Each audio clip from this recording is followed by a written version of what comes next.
Hello, it's Monday Mental. Do Consulting and Care Management and Doing Life podcast is designed to provide educational and informational content for adult audiences.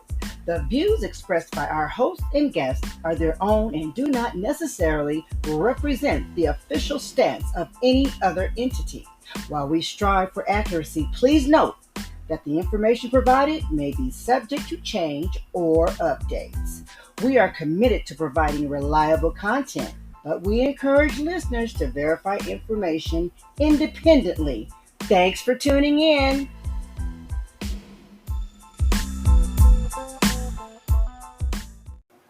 Trigger warning.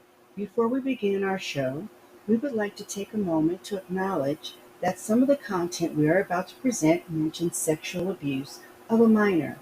This may be triggering for certain members of our audience. We understand that everyone's experiences and sensitivities are unique. If you or someone you know are considering harming yourself or others, or dying by suicide, please dial 988. There's always someone there to speak with you.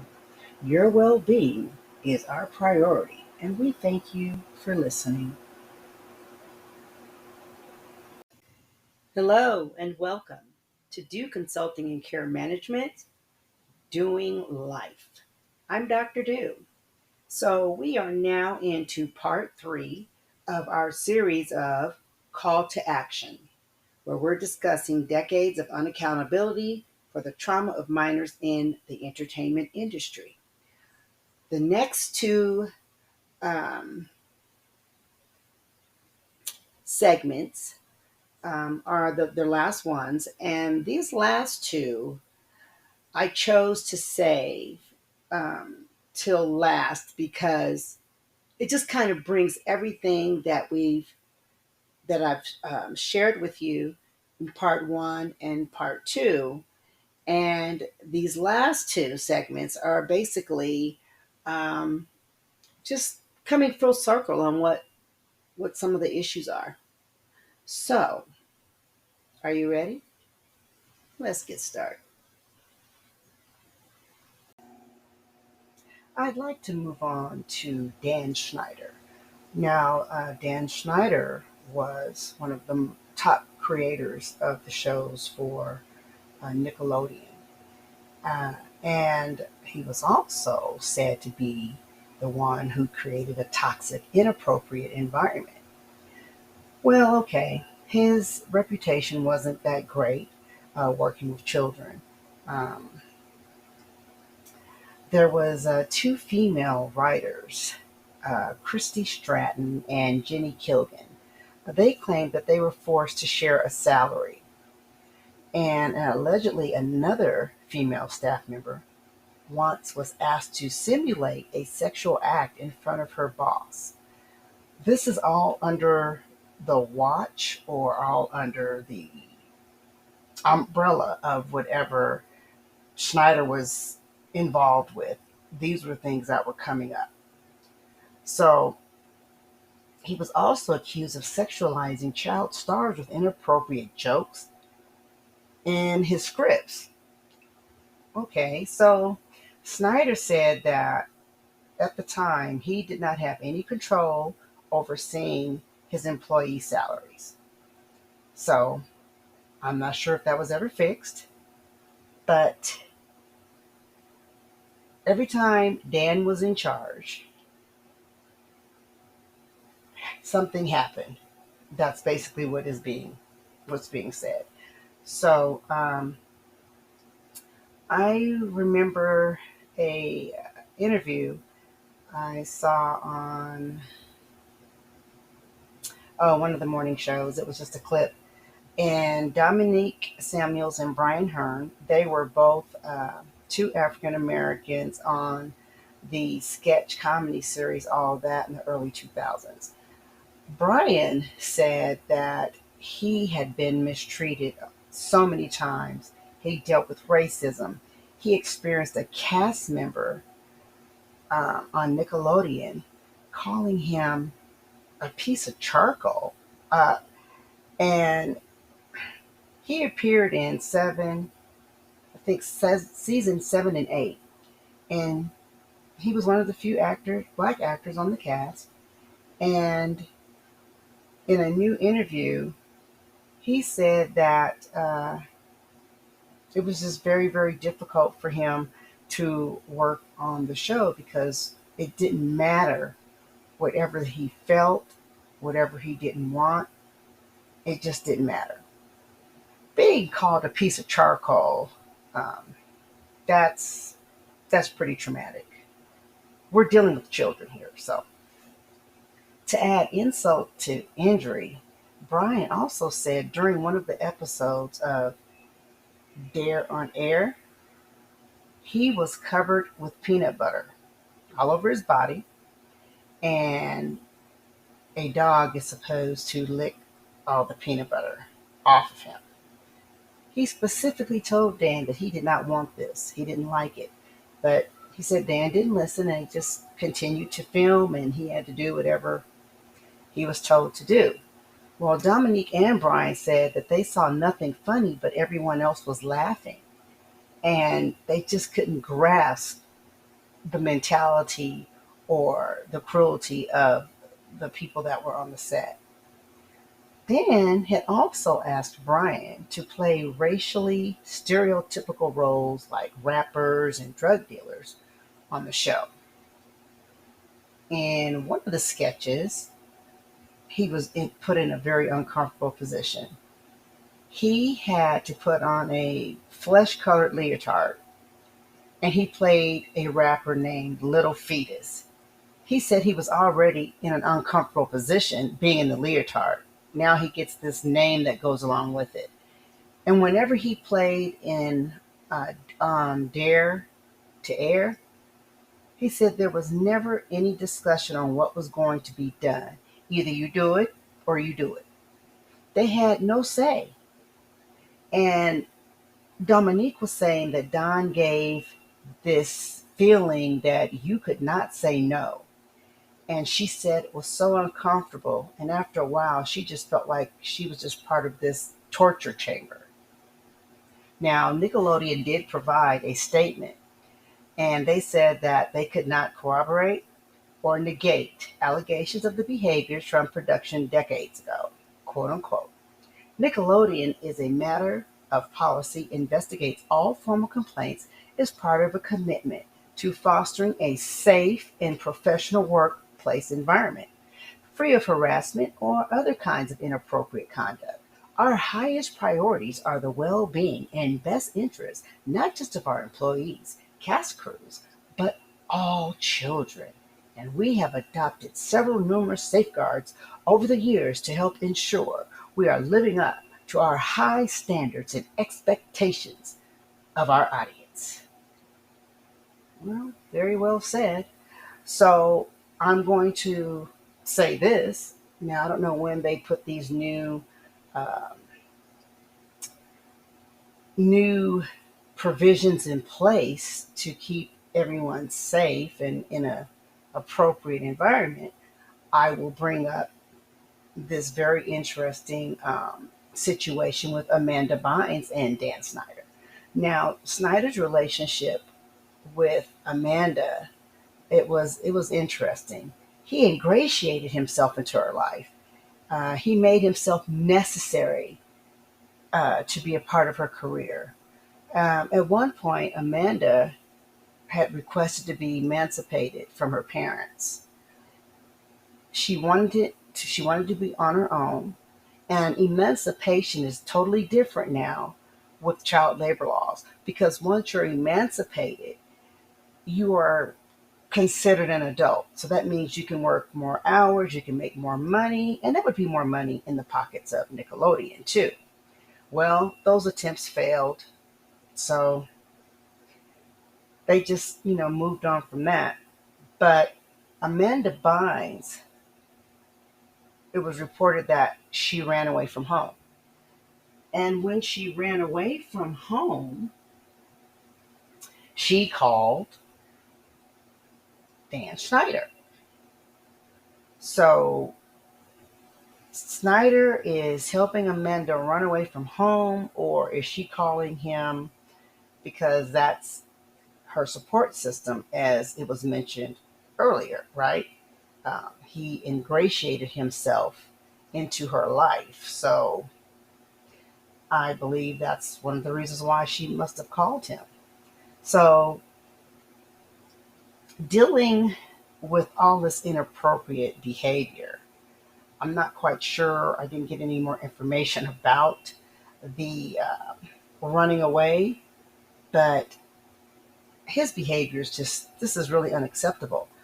When does an employee and bosses become so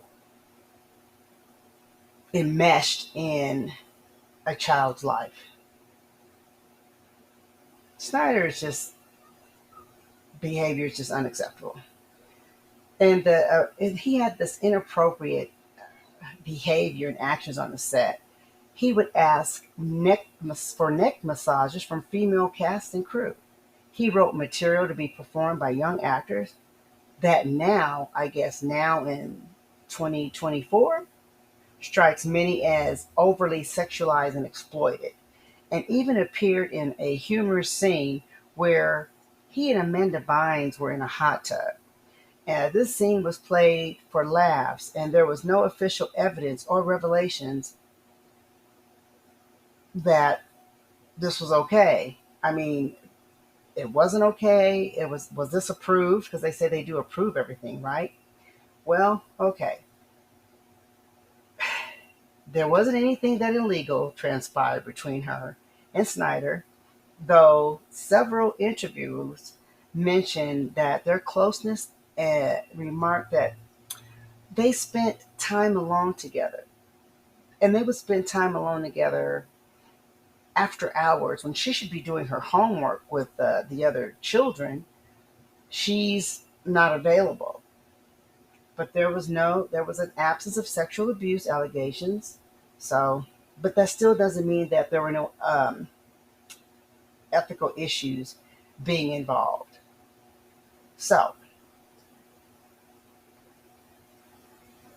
his controversial relationship with Amanda uh, lasted for quite some time. And the question was asked, why exactly were you involved in the emancipation process? Why did she include you? He said, well, I don't know. He says she thought of me in that way. Like, I guess it's a support system. So Snyder and Amanda would be working late at night, and this was known by other adults, but nothing was ever said or nothing was ever done about it. Snyder said he just wanted what was best for the team. I did not do any research of Amanda's relationship with her parents, so I can't really say anything about that. But whatever it was, or whoever's ideal it was for the emancipation, it didn't happen. Um, but it was also mentioned that they would work at his house until 1 and 2 in the morning. Not sure where her parents were and how this was agreed to. Now, I think this is why Angela Massey, who's Michael Massey's mother, he's a child actor. He played on one of the Nickelodeon shows, and Angela Massey was like, "Well, this is the parents' fault. Uh, they're at fault here for allowing their children to spend the night at these I guess these executives' homes, or it's this is not, you can't just blame it on Nickelodeon," is what she's saying. The parents had a certain part of responsibility as well. But I'm going to say this: we did not spend the night at anyone's house when we were children. It was just not allowed. I don't know if it's a cultural thing, but most of my friends and my cousins, it's like we didn't spend the night over people's houses like that. We just weren't allowed to do it. So not sure. But anyway, Snyder did say that the scripts were carefully scrutinized by dozens of involved adults and approved by the network. So they knew what was in the scripts. So I guess, can't say anything about that. They approved it. They didn't see anything wrong with it. And here we are. I'm in 2024 talking about what was going on over 20 years ago. Snyder also said that he felt remorse and he felt awful and regretful and he was sorry. He attempted to apologize for his behavior back then. Snyder and his representative denied the claims. He noted that there was there were always adults on the set and the network executives were approving the scripts. So there are adults on the sets, and I remember something about that they can have guardians, right? But no parents.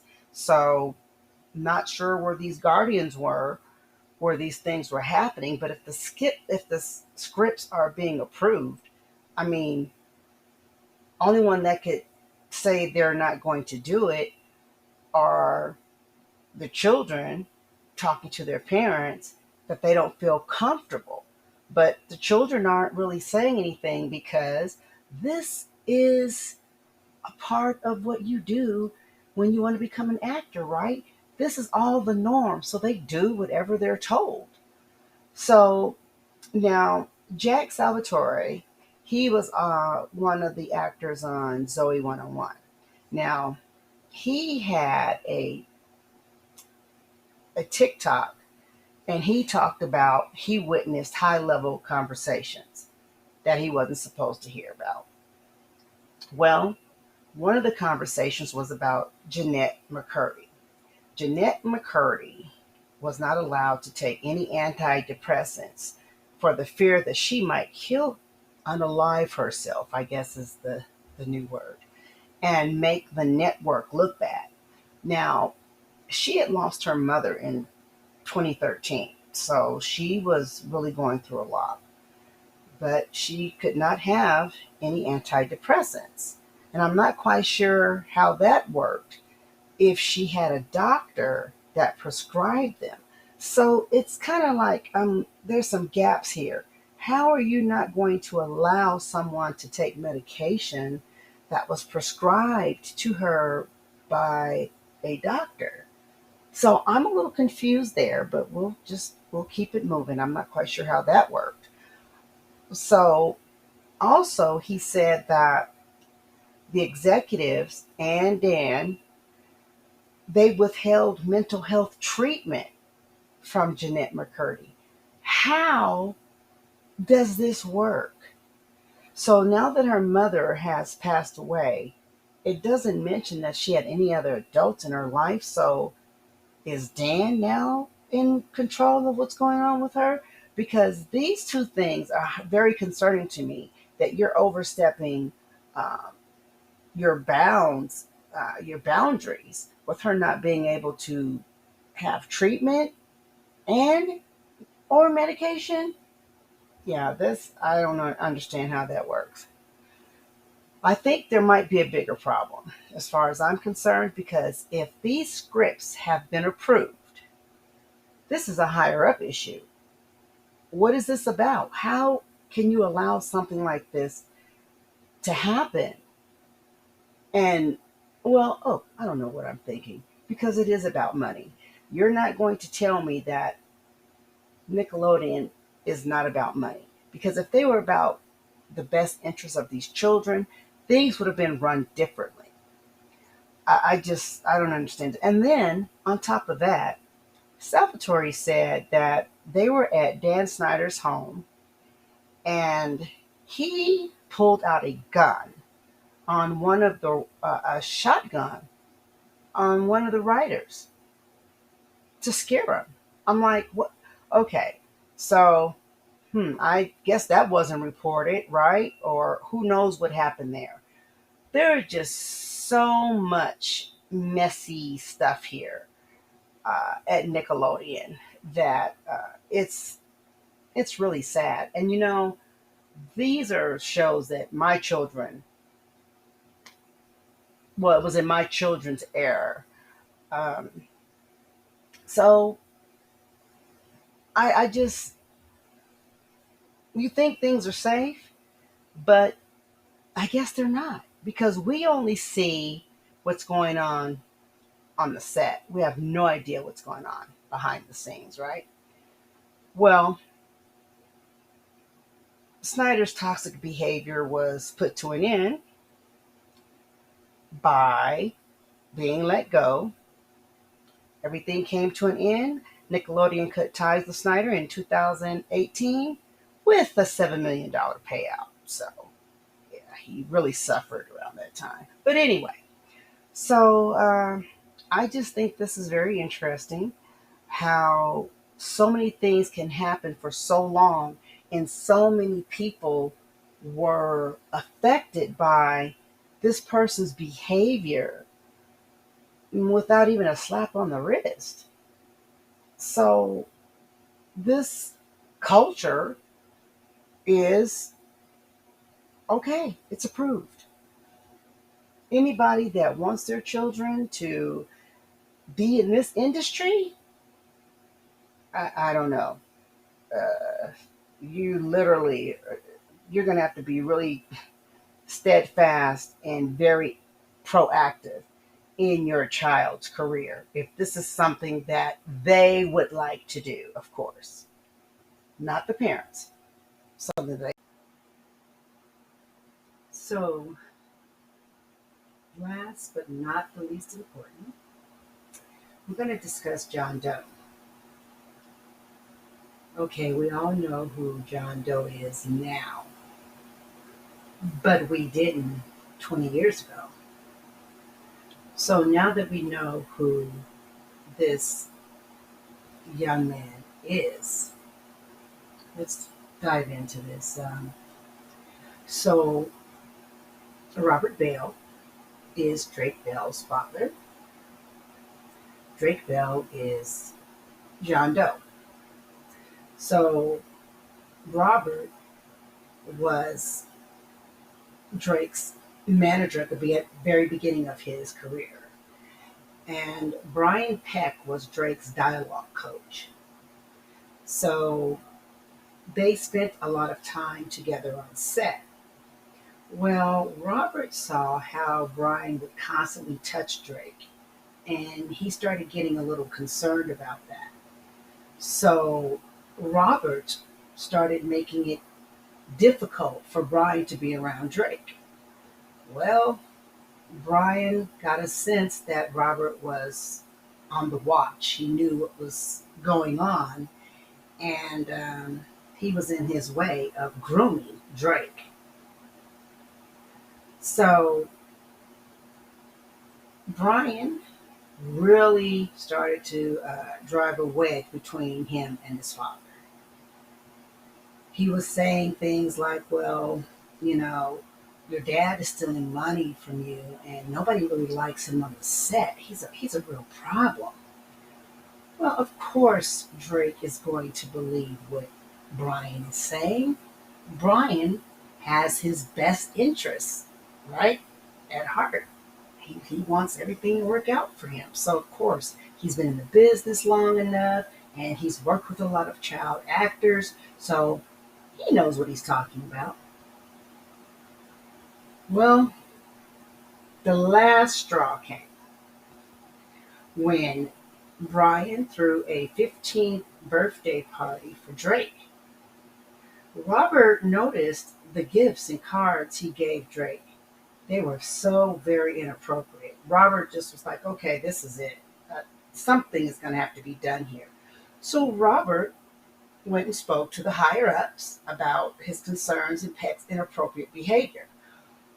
Okay, he was told by one of the executives, well, well, so Brian, he's one of those touchy feely kind of guys.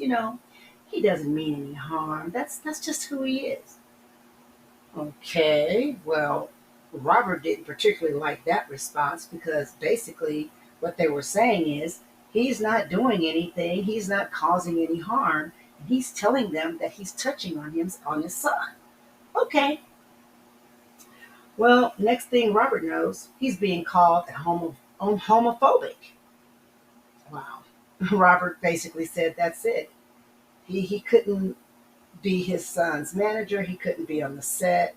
It was now just so uncomfortable and just the way Peck would like it, right? So it became so difficult that Drake ended up moving in with his mother. His mother lived much farther away from the studio. So Brian, or I may call him Peck, I might switch it between, uh, he volunteered to pick Drake up, take him to wherever he needed to go, take him around town, stay at his house. I mean, it was just becoming a comfortable situation. Mom felt okay with Drake being around Peck so much. And I'm just wondering, did Drake's mother and father even have a conversation about his concern? Okay, but anyway, so one night it was, I guess, too late to take Drake home. So it's a usual thing for him to spend the night over at Brian's. Okay, so one morning, Drake wakes up on the couch and he's being sexually assaulted by Brian. He's stunned. He's literally frozen and he has no idea how to get out of this situation. So he stayed in the situation. There was nothing he could do. He didn't know how to react. So now Brian is getting ready to take him home, and you know, he waits till he gets home and he calls him and he tells him, you know, Drake, look, I'm so sorry. I apologize. I promise you, I will never do anything like that again. I promise you. I'm just so sorry. And Drake is on the other end thinking, I guess he's thinking like, okay, maybe he's feeling relieved that doesn't have to experience that again. Well, that was not true. It was a lie. And the abuse became extensive and more brutal. And so Drake said he couldn't even elaborate on the documentary how he was feeling. So he had to give an example of, why don't you think of the worst stuff that someone can do to you as a sexual assault, and then I'll answer your questions. He had no idea. He couldn't answer the question at all. He didn't know how else to put it. So, um, and we're going to go back historically to the moment or the court hearing, the trial, when Brian Peck had been arrested, 2003. He was arrested on 11 counts. And so it looked pretty bad. So Brian had 41 people. Some of them were celebrities, friends, family. He had 41 people write letters of his character and what type of nice person he is and how he loves his job and how many children he's helped become great actors. Just whatever it was that could really just make him look like the greatest person in the world. Well, two of the people that wrote the letters. One is Will Friedel. I hope I'm saying his last name correctly, and Ryder Strong. Now, these two gentlemen were on Boy Meets World. Well, now they had a podcast called Pod Meets World. Well, Will was doing most of the talking, and he said that they regretted supporting Brian when he was arrested in 2003. Will said that Drake's mother said to Peck, "Look at all the famous people you brought with you, and it doesn't change what you did to my kid." Will said he just sat there. He wanted to die. It was like, what the hell? What the hell? So Will and Strom said that they would spend a lot of time with Peck. Uh, it was like it was no big deal. It was like every day. He presented himself with this as this great funny guy who was really good at his job. And you wanted to hang around him. Well, Will said, I saw him every day, hung out with him every day, we talked every day. Also, I spent time with him when we were outside of work, like it was no big deal. So, as Will started thinking, he said, we were sitting on the wrong side of the courtroom. I will say, Drake, honestly, I think this is the closest you're going to get to an apology for all of those people who sided and wrote those letters on behalf of Brian. This is probably as close as you're going to get. So Peck was convicted of 2 of the 11 charges. He served 16 months and he had to register as a sex offender. Shortly after that, Peck was hired by the Disney Channel. He was a voiceover for the talking mirror on Zack and Cody. Ironically, though, 2 of the people that wrote letters on his behalf, they were also employees of the Disney Channel. So Rich Carell and stage manager Beth Carell, they went to Peck's defense during his trial. They both denied playing a part in hiring for the Disney Channel. But what's disturbing is that someone with this kind of conviction background, I thought they do background checks, so I'm not quite sure how any of that got passed over. But he was hired, and but Peck was immediately fired after the Disney Channel discovered his previous criminal conviction. So I guess they did a background check after they hired him instead of before they hired him. So Peck's on-screen credits and the 3 recorded episodes voiceovers were all both replaced. Now, here's a note about the sex offender registry. The court documents state Peck is only prohibited from direct contact with children, not from being part of a production in which children are acting. Well, okay. Um, okay, so that's what that is. But I would still do a background check first, and I would make my decision based on him having to register as a sex offender. No, no, sir, you can't work here. But that's just me. Now, there were 2 stars from all that, Giovanni Samuels and Brian Hearn. Their relationship with Peck was they would see him every once in a while. They would run lines with him, and he signed uh, Giovanni's yearbook. We were invited to his house for parties. This is what Giovanni is saying.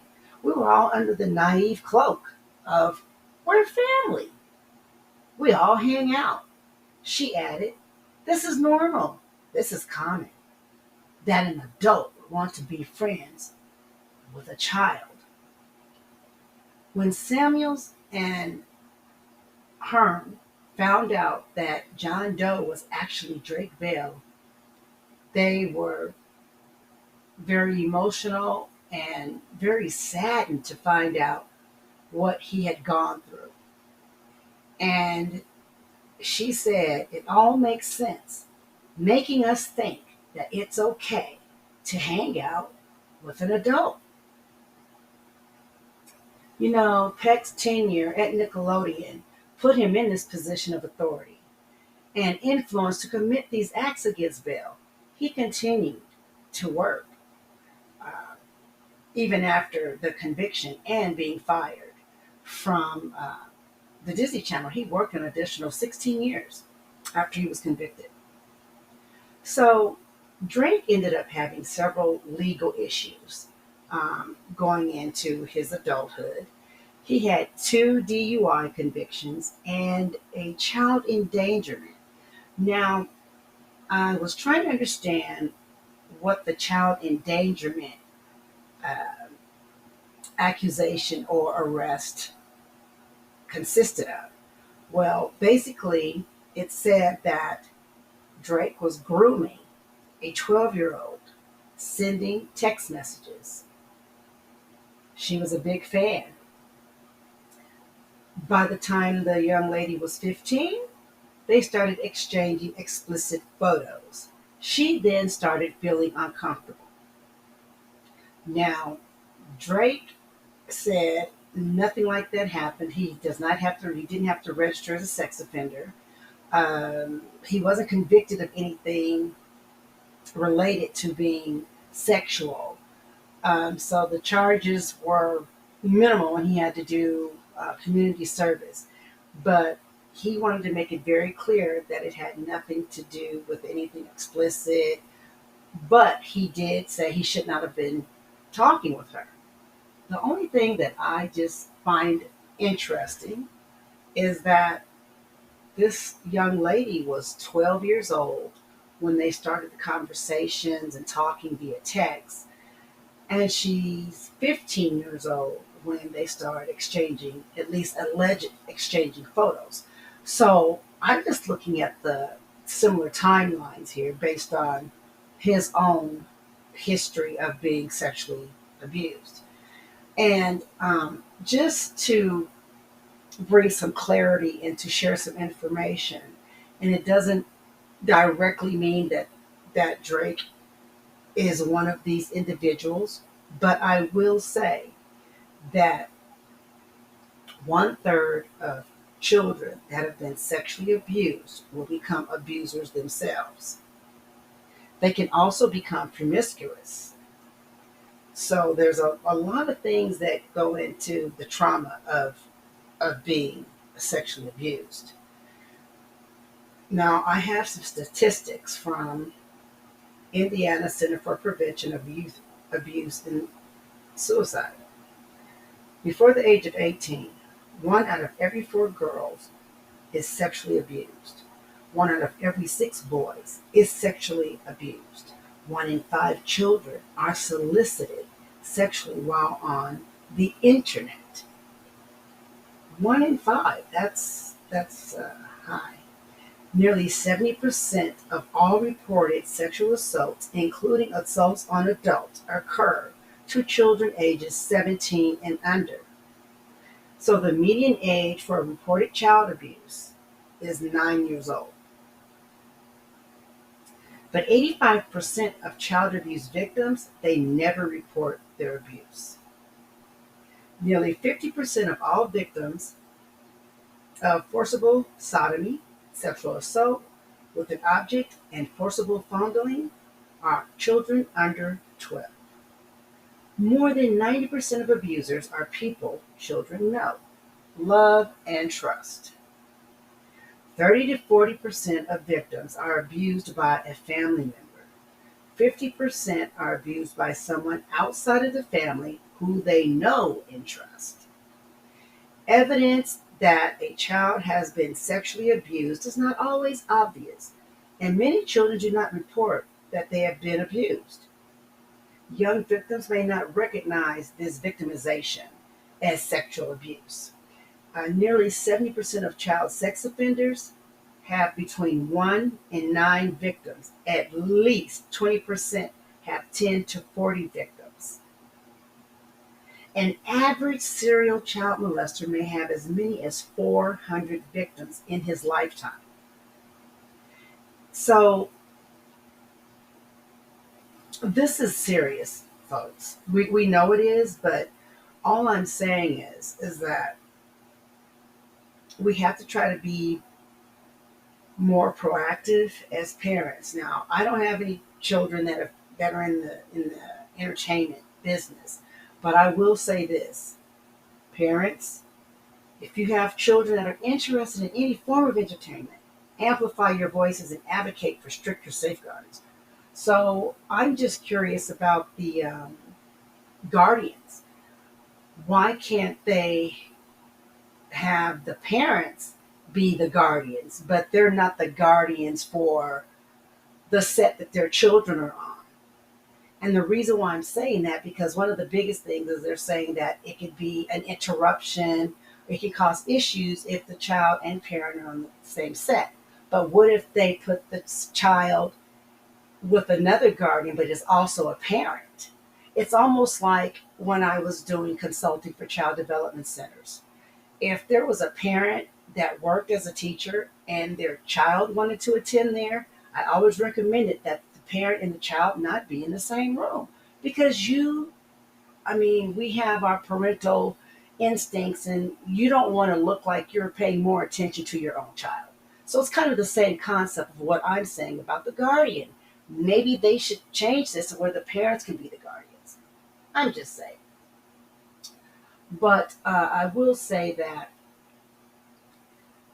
the industry is about making money. And you don't want your child's light to be dimmed by exploitation or sexual and emotional abuse. So it's time to confront this. I think there needs to be a fostering of a culture of accountability. And I mean, immediate accountability. That's why I think we need more parents on the set, more visible. Providing access to mental health resources is very, very helpful.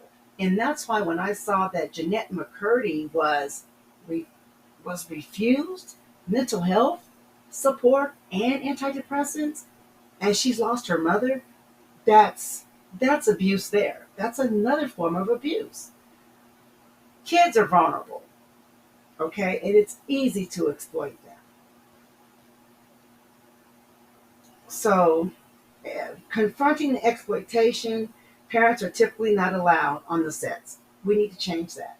Somebody needs to get involved. There's a lot of parents out here who have children that are interested in becoming entertainers of some sort. I don't know. You guys need to start banding together. I mean, that's the only thing that I can think of, honestly. Um, because, the glitz and the glamour behind it, it's a darker reality, a reality of manipulation and abuse. The industry's failure to protect minors from exploitation highlights the urgent need for systemic reform and accountability. Allowing children to work without their parents present on set does raise concerns about their vulnerability to be exploited. So, with that said, what can we do? We can start speaking out, right? Even if our children aren't in that field. But something has to be done, and it has to be done soon. Now, I know that there's a couple of new shows that had started, and I think they're being canceled. Why? They're saying it's not related to this documentary and some of the things that have come out that has happened over the past 20 years, they're saying it has nothing to do with that. Maybe it doesn't. But nevertheless, they are being canceled. So I just want to wrap this up and say I know this was a lot of information, and if it triggered anyone, please seek help.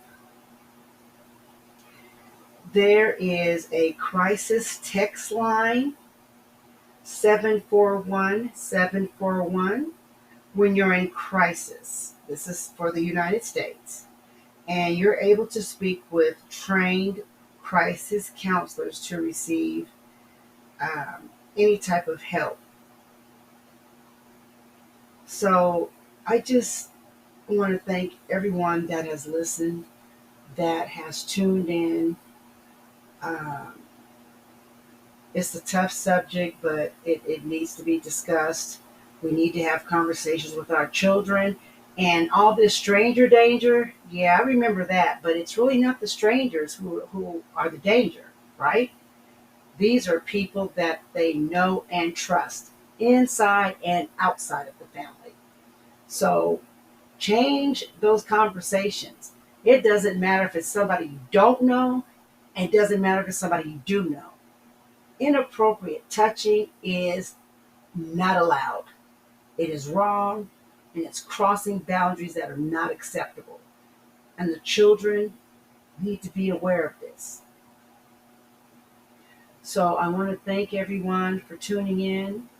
If anyone has any questions, leave a response. I'm setting it up to where you can ask me questions, and I'll be glad to respond to them on my next podcast. So yeah, I just thank everyone for tuning in.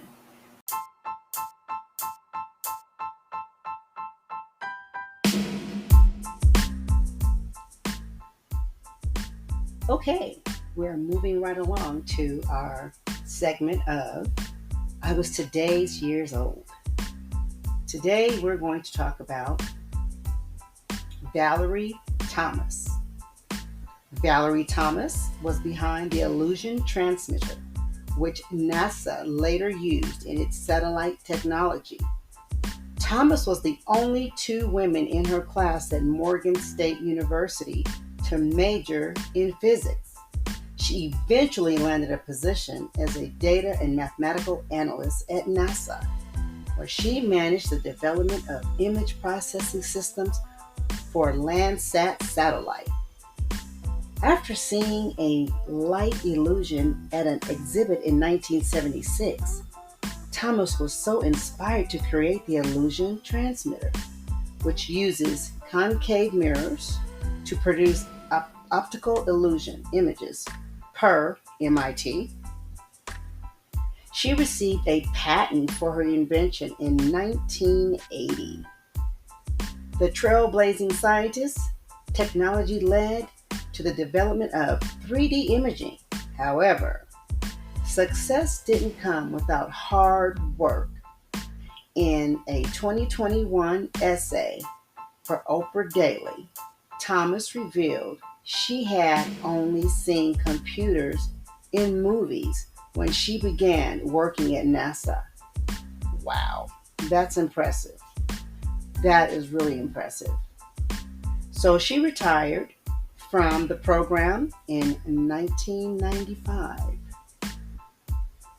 Well, that's darn impressive, I must say.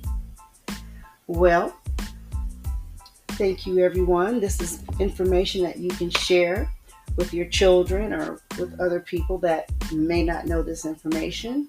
I know that when my children were in school, whenever they had a paper that needed to be done or an essay, we always went to find people that no one really heard about, who invented things So, they're in school long enough to learn about a lot of different interesting people.